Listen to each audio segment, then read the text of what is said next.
You know that feeling, right? You're walking alone at night and you just feel like something is right behind you. You whip around, and for a split second your heart just stops because you see a shape in the dark. Well, today we're diving into an incredible story from 17th century Japan about a monster that was born from that exact feeling. So the legend talks about this absolutely terrifying creature, a monster that just looms over you. But here's the really creepy part. The more you crane your neck to look up at it, the taller and more menacing it gets. It's like it literally feeds on your attention, on your fear. In Japan, this creature has a name, the Mikoshi-nyudo, which kind of means the look-over monk or, the giant monk. And for centuries, people just believed it was real. It haunted the dark roads, the alleyways. It was just a fact of life, a real danger of the night.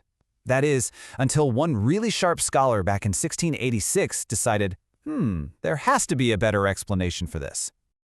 To really get how this scholar unraveled the whole mystery, we first have to understand the sheer terror of it all.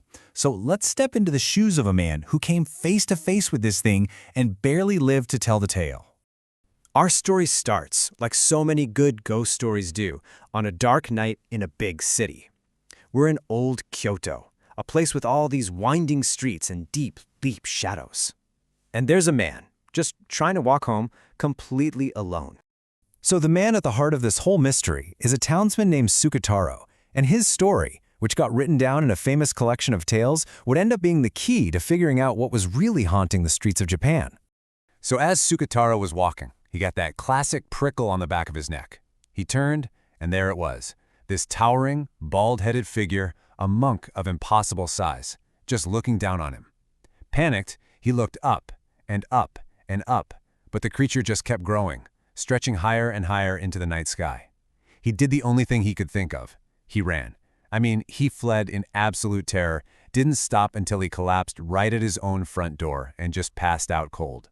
For anyone who heard this story, the conclusion was obvious. He'd seen the Mikoshi-nyudo. But eventually, this story reached the ears of a scholar named Yamaoka Genrin.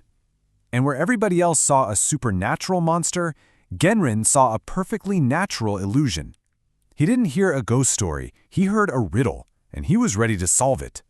Genrin listened to this whole terrifying account, and then, according to the records, he just laughed and said it was just his own shadow. Think about that.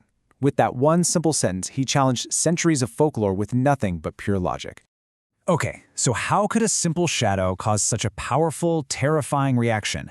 Well, Genrin didn't just guess. He actually broke it down using the physics of light and shadow, basically applying a scientific mindset to a supernatural problem. Genrin's logic here is it's so elegant. So the monster looks like a giant, right? Well, that's because a low light source behind you, say a night watchman's lantern or a really low moon, stretches your shadow way out, making it unnaturally long. And why does it look like a monk? Because the shadow's outline is never sharp. It's always kind of blurry, which makes the head look round and bald. And that feeling of it looking over you, that's just your own super long shadow cast out in front of you, creating the perfect illusion of a giant peering right over your shoulder. You can see exactly how this whole illusion gets built, step by step.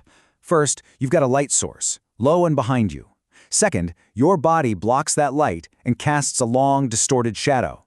Third, the fuzzy shape of the shadow's head happens to look like a bald monk. And fourth, and this is the absolute key, your brain, which is already on edge from being alone in the dark, fills in all the blanks and just screams, monster.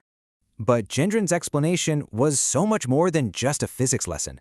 He understood that the light and the shadow were only half the story. The real monster wasn't on the street at all. It was somewhere else entirely. The crucial point is this: the story isn't really about some demon on the outside chasing Suketaro. No, it's about his own internal paranoia. He wasn't being chased by the Mikoshi-nyudo. He was being chased by his own shadow, which was being amplified by his own fear. In a very real way, he was running from himself. And this explanation, from over 300 years ago, it reveals such a profound and timeless truth about us, about the human experience. Look, the world is full of ambiguous shapes and strange sounds, especially when it's dark. But it's our own mind, our own anxieties and fears, that has the real power to turn a simple shadow into a terrifying, soul-crushing monster. So in the end, Yamaoka Genrin's lesson isn't just about some long-forgotten Japanese monster. It's really a challenge to all of us to look closely at the things we're afraid of. It leaves us with this question to think about. The next time you feel that chill run down your spine, is the monster really out there in the dark, or is it being projected from within?